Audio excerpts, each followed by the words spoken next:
No profundo vale sombrio de um sítio isolado, Pedro e Maria vivem uma vida tranquila até a chegada de parentes distantes ligados à seita religiosa obscura chamada devotos. Com olhares fanáticos e sorrisos inquietantes, os devotos trazem a profecia do fim do mundo e envolvem o casal em suas práticas perturbadoras. O líder carismático, Lucas, convence o casal de que eles são os escolhidos para desencadear o apocalipse. Entretanto, as imagens e palavras deste conto podem invocar medo e agitação. Se decidir prosseguir, esteja preparado para mergulhar em uma história de mistério e terror. O que você está prestes a testemunhar é uma jornada aterradora, onde as linhas entre realidade e pesadelo se desvanecem. Assista por sua própria conta e risco.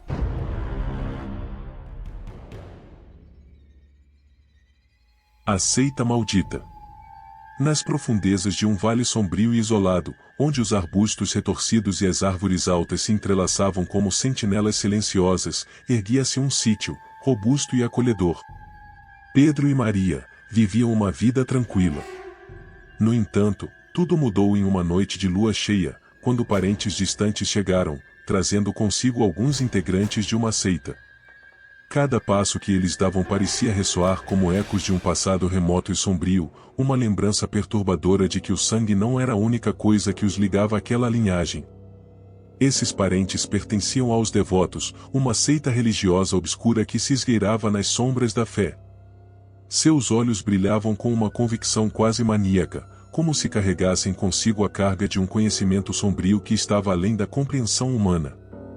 Suas vozes eram sussurros que pareciam flutuar à beira da audição, cheios de promessas sinistras e segredos proibidos, enquanto cumprimentavam o casal com abraços gélidos e sorrisos, escondiam suas verdadeiras intenções. Os devotos trouxeram consigo uma profecia do fim do mundo, uma visão apocalíptica que lançava uma sombra inquietante sobre a mente daquele casal. A vida tranquila que eles conheciam estava prestes a ser transformada em um pesadelo, um turbilhão de crenças distorcidas e rituais sombrios que ameaçavam os devorar por completo.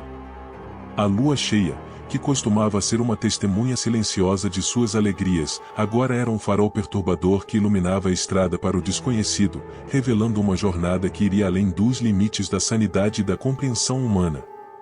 Lucas, o líder carismático dos devotos, tinha olhos que pareciam sondar as profundezas da alma. Seu semblante austero escondia uma convicção perturbadora, uma fé cega na chegada do apocalipse. O casal foi envolvido em uma teia sinistra. Foram levados a acreditar que eram os escolhidos para desencadear o evento final que os devotos tanto ansiavam. No sítio, altares grotescos se erguiam em uma paródia distorcida de devoção. Eles desafiavam as leis da realidade, suas formas angulares e contorcidas pareciam ter sido arrancadas de um pesadelo e solidificadas no mundo físico. Símbolos indecifráveis estavam gravados em suas superfícies, linhas e curvas que pareciam vibrar com uma energia estranha e perturbadora. As sombras pareciam dançar ao redor dessas estruturas macabras, como se os próprios altares fossem portais para um reino de escuridão e caos. Incensos exalavam um aroma sufocante, uma fragrância que se infiltrava nas narinas e nas profundezas da mente, evocando imagens distorcidas e visões fugazes. Cânticos preenchiam o ar, um coro inquietante de vozes que pareciam vir de todas as direções. As palavras eram indecifráveis, um idioma que parecia pertencer a um tempo esquecido ou a um lugar além da compreensão humana. Cada sílaba parecia carregar um peso sombrio, uma presença que se infiltrava na mente e fazia as almas tremerem. Aquele casal, outrora unidos pelo amor e pelo calor do lar, agora estava à mercê dos devotos e de suas práticas perturbadoras. Eles se viam presos em um pesadelo que se entrelaçava com a própria realidade, onde os limites entre o que era verdade e o que era ilusão se desfaziam. À medida que os rituais se intensificavam, sombras dançavam à margem da visão, figuras indistintas espreitavam nos recantos escuros daquele sítio. Maria começou a ter vislumbres fugazes de rostos distorcidos olhando através das janelas da casa, que desapareciam quando ela tentava focar o olhar. Pedro notava símbolos estranhos gravados nas paredes, pulsando com uma energia sobrenatural. A paranoia crescia como uma doença, enraizando-se na mente de todos. cada canto do sítio parecia esconder segredos. E então, em uma noite, a seita invocou algo além da compreensão humana. Uma entidade feroz e distorcida surgiu da escuridão, suas garras rasgavam a própria realidade. Os devotos, em vez de serem recompensados por sua fidelidade pela entidade maligna, foram consumidos pela criatura que trouxeram à existência. Um pandemônio de gritos e agonia ecoou pelo sítio. O casal, aterrorizado, testemunhou o horror sem limites desdobrando-se diante deles. A entidade, desencadeando ondas de desespero, voltou seus olhos ardentes para o casal. A escuridão se contorceu e vibrou, e o mundo parecia vacilar à beira do abismo. Guiados por uma força primal, Pedro e Maria correram para longe do epicentro daquele terror. A entidade os perseguia, sua presença estava deformando o tecido da realidade.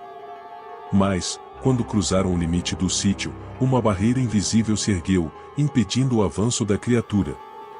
Enquanto Pedro e Maria observaram em horror o sítio sendo engolido por chamas vorazes, a escuridão consumiu tudo o que os devotos haviam criado. A entidade rugiu em fúria impotente antes de desvanecer na noite, abandonando apenas cinzas e uma sensação sinistra de que algo além do entendimento humano havia ocorrido. O casal buscou refúgio em uma cidade distante. Mas não importava o quão longe eles viajassem, as memórias aterrorizantes daquelas noites assombradas continuavam a perseguir cada passo, como sombras insistentes. Cada som estranho, cada sombra alongada os fazia estremecer. Uma lembrança constante daquele momento de horror que havia mudado suas vidas para sempre.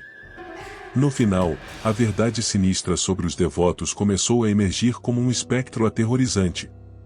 O mal que eles buscavam, o terror que convocavam, não era apenas uma entidade externa, mas algo que havia se enraizado profundamente dentro deles. Eles haviam se tornado a personificação da escuridão que buscavam controlar, uma ironia cruel que os arrastou para um abismo de sua própria criação. O fanatismo que uma vez os uniu agora os dividia, e suas ações terríveis os consumiam como um fogo insaciável. Os devotos se tornaram prisioneiros de sua própria ânsia por poder e imortalidade. Seus altares grotescos e rituais sombrios não eram apenas ferramentas para invocar o mal, mas espelhos que refletiam a própria monstruosidade que residia em seus corações. Olá pessoal, o que acharam do conto desta noite? Deixem suas opiniões aí nos comentários, nos vemos no próximo conto. Boa noite.